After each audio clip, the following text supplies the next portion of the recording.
ಕದ್ದ ಚಿನ್ನಾಭರಣಗಳನ್ನು ವಾಪಸ್ ತಂದಿಟ್ಟ ಖತರ್ನಾಕ್ ಕಳ್ಳ. ಪೊಲೀಸರ ಬಂಧನದ ಭಯಕ್ಕೆ ವಾಪಸ್ ತಂದಿಟ್ಬಿಟ್ಟ ಕಳ್ಳ. ಮಂಡ್ಯ ತಾಲೂಕಿನ ರಾಗಿ ಮುದ್ದನಹಳ್ಳಿ ಗ್ರಾಮದಲ್ಲಿ ಘಟನೆ ನಡೆದಿದೆ. ಮೊನ್ನೆ ಗ್ರಾಮದಲ್ಲಿ ಹೆಂಚು ತೆಗೆದು ಮನೆ ಒಳಗೆ ನುಗ್ಗಿ ಕಳ್ಳತನ ಮಾಡಿಬಿಟ್ಟ. ಗ್ರಾಮದ ಸಿದ್ದೇಗೌಡ ಎಂಬುವರ ಮನೆಯಲ್ಲಿ ಕಳ್ಳತನ ಆಗುತ್ತೆ. ಇವತ್ತು ಬೆಳಗ್ಗೆ ಮನೆಯ ಮುಂಭಾಗದ ಜಗಲಿ ಮೇಲೆ ಕಳ್ಳ ವಾಪಸ್ ತಂದಿಟ್ಬಿಟ್ಟಿದ್ದಾನೆ ಐಟಮ್. ಸುಮಾರು 75 ಗ್ರಾಂ ಚಿನ್ನದ ಆಭರಣಗಳನ್ನು ವಾಪಸ್ ತಂದಿಟ್ಟಿದ್ದಾನೆ. ಕದಿಯೋದೇನೋ ಕದ್ದು ಆಮೇಲೆ ಯಾಕೋ ಭಯ ಶುರು ಆದಂಗೆ ಕಾಣಿಸ್ತಾ ಇದೆ.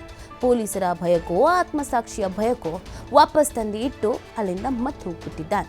ಇವತ್ತು ಬೆಳಗ್ಗೆ ಮನೆಯ ಮುಂಭಾಗದಲ್ಲಿ ಜಗಲಿಯ ಮೇಲೆ ಕದ್ದಿದ್ದಂಥ ಬಂಗಾರ ಸಿಕ್ಕಿದೆ. ಹಂಚುಕಿತ್ತಿ ಮನೆ ಒಳಗಿಳಿದು ಚಿನ್ನಾಭರಣ ಎಲ್ಲ ದೋಚಿ ಪರಾರಿಯಾಗಿ ಆಮೇಲೆ ಬೆಳಗ್ಗೆ ತಂದು ಇಟ್ಟಿರೋದು.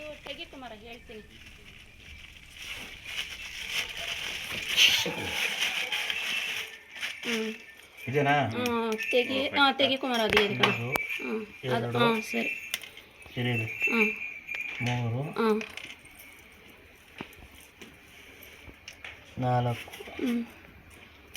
5